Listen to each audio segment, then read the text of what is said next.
Michael Jackson ১৫০ বছর বাঁচতে চেয়েছিলেন। কারো সাথে কথা বলার সময় মুখে মাস্ক লাগাতেন, হাত মেলানোর আগে হাতে দস্তানা পরতেন। নিজের চিকিৎসার জন্য বাড়িতে ১২ জন অভিজ্ঞ চিকিৎসক রেখেছিলেন, যারা মাইকেলের মাথার চুল থেকে পায়ের নখ পর্যন্ত প্রতিদিন পরীক্ষা করত। মাইকেল জ্যাকসনকে খাওয়ানোর জন্য যেই খাবার সরবরাহ করা হতো, সে খাবার ল্যাবরেটরিতে পরীক্ষা করা হতো। প্রতিদিন ব্যায়াম করানোর জন্য ১৫ জন ব্যায়াম প্রশিক্ষক নিযুক্ত ছিলেন।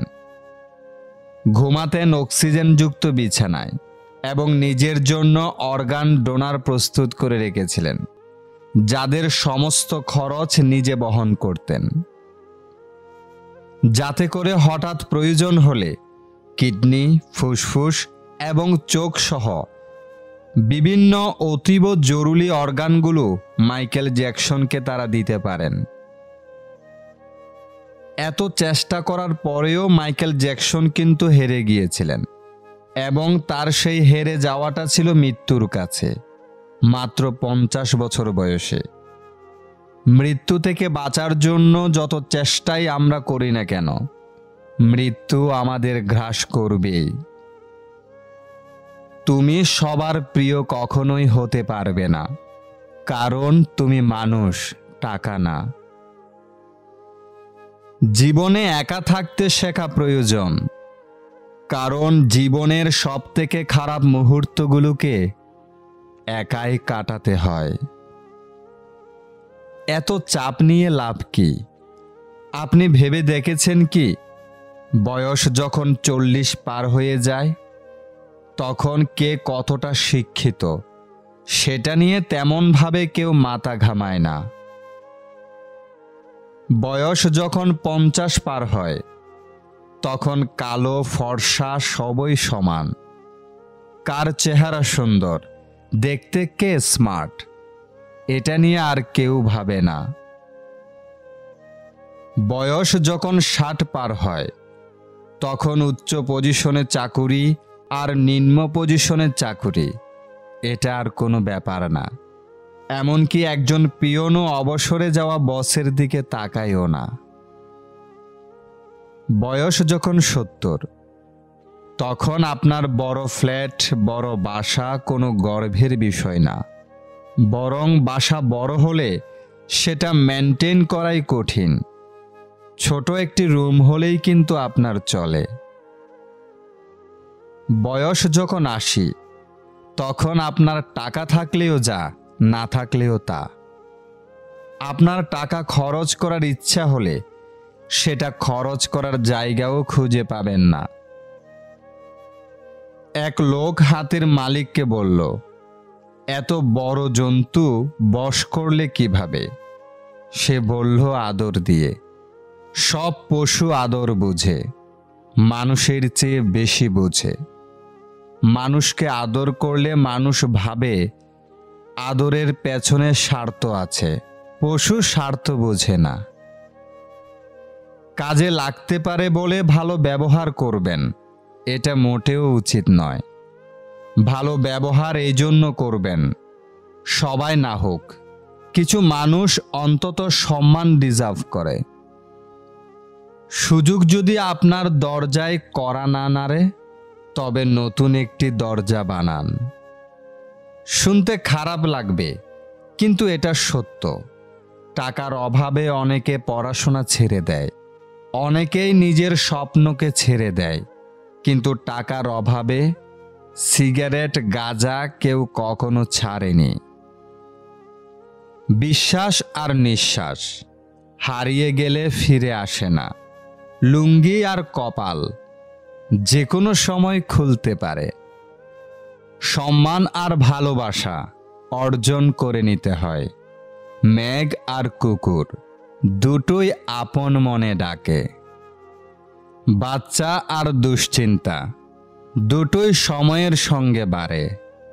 জিরাফ আর অসুখের রাত দুটোই বেশ লম্বা। হাঁস আর প্রতিবেশী দুটোই অকারণে প্যাক দেয়। আয়না আর ডিম ভাঙলে আর জোড়া লাগে না। সুন্দর বন আর সুন্দর মন দুটোই বিলুপ্তির পথে। অন্যের বিপদে পাশে দাঁড়ান। আপনার বিপদে অনাকাঙ্ক্ষিতভাবে হলেও কেউ না কেউ এসে ঠিকই আপনার পাশে দাঁড়াবে। এটাই কর্মফল। ভালোবাসায় নাকি মানুষ বদলে যায় শুনেছিলাম। আমি তো দেখি বিচ্ছেদ হওয়ার পর মানুষ বেশি বদলায়। জীবনের অভিজ্ঞতা দেখে মনে হয় আজকাল গিরগিটির থেকে প্রিয় মানুষগুলো খুব তাড়াতাড়ি রং বদলায়। এই যুগের 3টি সত্যবাণী। প্রথম সত্য, জীবনে টাকা না থাকলে কেউ আপনাকে গুরুত্ব দিবে না। দ্বিতীয় সত্য, একদিন না একদিন আমাদের মরতেই হবে, এটা কখনো পাল্টানো যাবে না। জীবনে যদি কিছু পেতে চান তাহলে হার্ড ওয়ার্ক করুন। কেউ হার্ড ওয়ার্ক ছাড়া জীবনে উন্নতি করতে পারবে না। অল্প জ্ঞানী লাফাই বেশি, মধ্যজ্ঞানী চুপ, পূর্ণ জ্ঞানী বিনয় বেশি, শান্ত তাহার রূপ। মানুষ যে জিনিসটা পাওয়ার জন্য সবচেয়ে বেশি অস্থির থাকে, পেয়ে গেলে ওটাকেই সবার আগে ছুঁড়ে ফেলে। শূন্যের নিচে শূন্য বসালে যেমন যোগফল কিছুই মেলে না, ঠিক তেমনই যে আপনার নয় তার জন্য পুরো পৃথিবীর সাথে লড়াই করলেও সে কখনোই আপনার হবে না।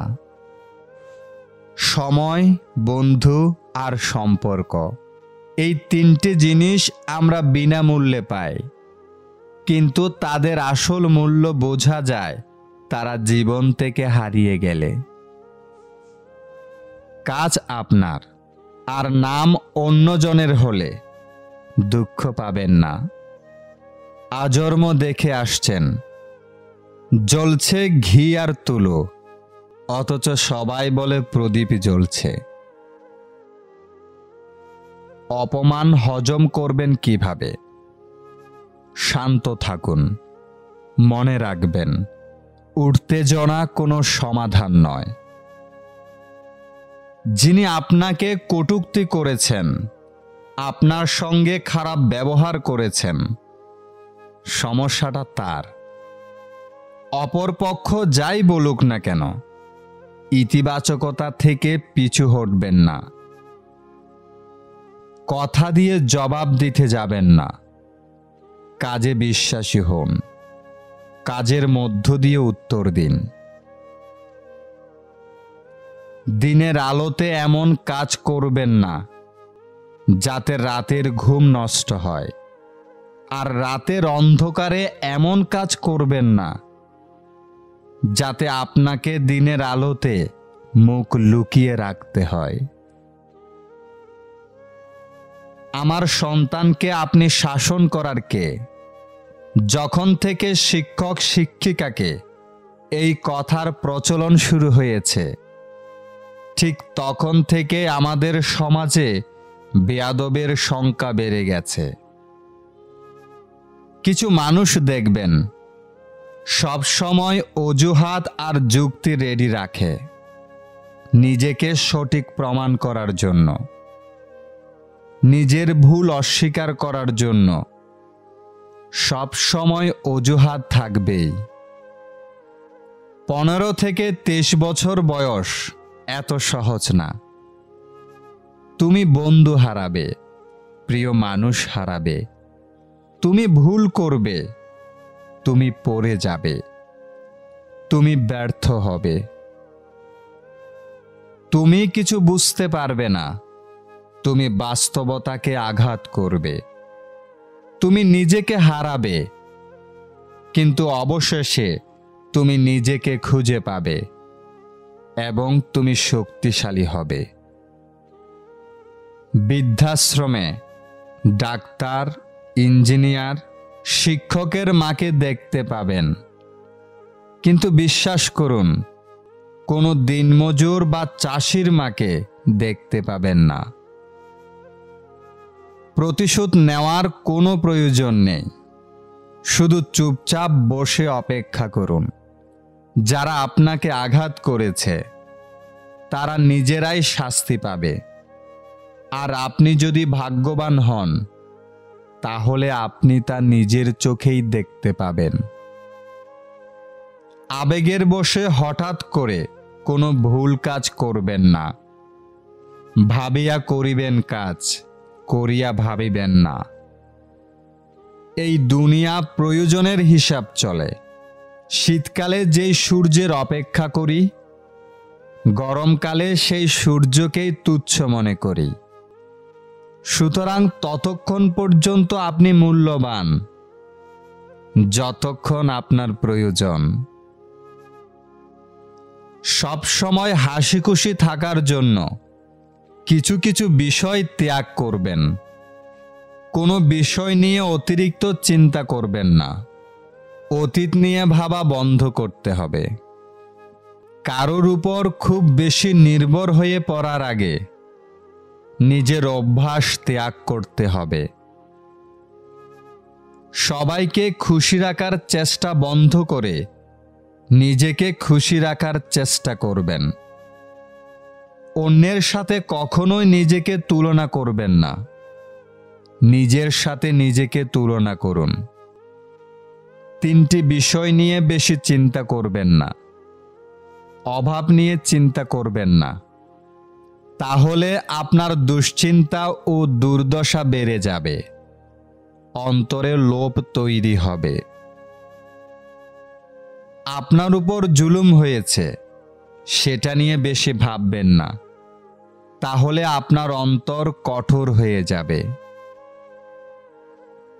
দুনিয়ায় দীর্ঘদিন বেঁচে থাকার আশা করবেন না, তাহলে জীবন নষ্ট হয়ে যাবে।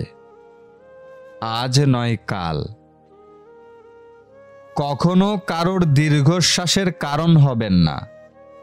কথায় আছে না, রিভেঞ্জ অফ নেচার। মানুষ ছাড় দিলেও প্রকৃতি কখনো ছাড় দেয় না। ভুলেও কখনো আত্মীয়ের বাড়ি ঘন ঘন যাবেন না। আপনি যে সহজ নন সেটা মাথায় রাখুন।